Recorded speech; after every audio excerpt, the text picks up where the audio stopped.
I'm Eli Silber. I'm a neurologist based at King's College Hospital and at the Queen Elizabeth in South London. I've been looking after patients with MS for about 25 years. I've been involved in projects looking at the mental health of people with MS, but also looking at the management of people with more advanced disease and trying to support their autonomy and their agency in terms of being able to make decisions and our ability to support them in that. I think that MS is very complex, and I think that there are repeated decisions that people need to make, and we should be supporting them at all stages of the disease, including in advanced multiple sclerosis. And I think that that's important for a variety of reasons, and that we need to understand the value of our patients and their own values, and how much people want to be told what to do, how much people want to have a decision in how they control their lives. And often, as the disease deteriorates and people become more limited with what they can do physically, it's very important that they still have a say in how they're looked after, in what's important to them, and how they want the future to play out in terms of the disease. And we would obviously try and support them as best as possible in maintaining that autonomy, that sense of control of their lives.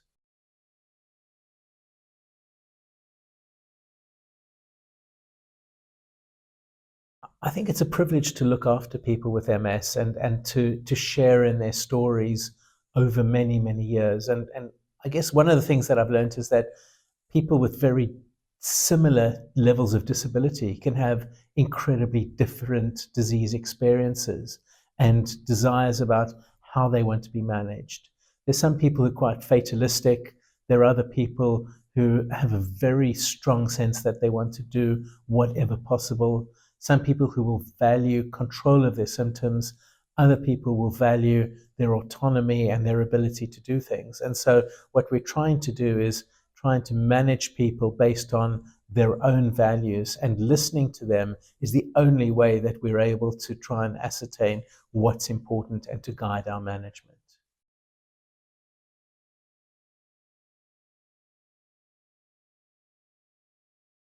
I think people with MS need to know what are realistic choices and not. And sometimes we need to be blunt with our patients and to say, well, this is what we're able to do, and this is unfortunately what we're unable to do.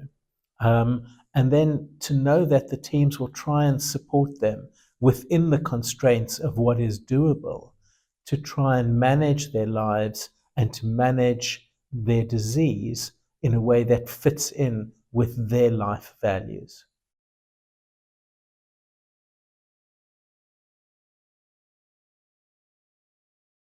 I think the first thing is that we need to be listening to our patients, and we need to have the time and the space to listen to our patients.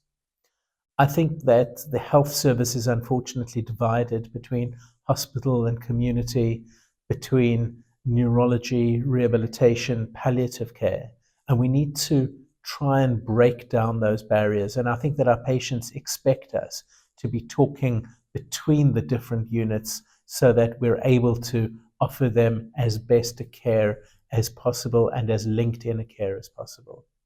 I think we need to be respectful for their desires, and that we also need to be respectful amongst ourselves in terms of what we're able to offer or not.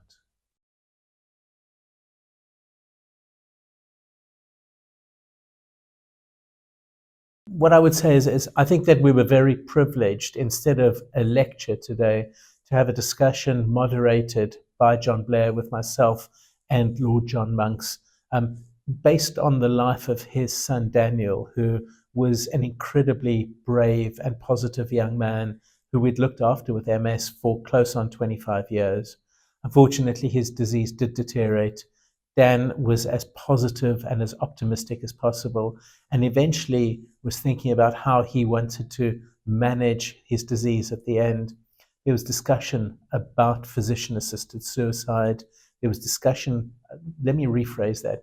There was discussion about him ending his life, but unfortunately, as his disease deteriorated, he developed an infection. He decided not to be managed aggressively, And with our support, and particularly with the support of an excellent local hospice, he was able to pass away peacefully with the love and support of his family around. And this was a chance to think about his life and his values, and also a chance to celebrate him.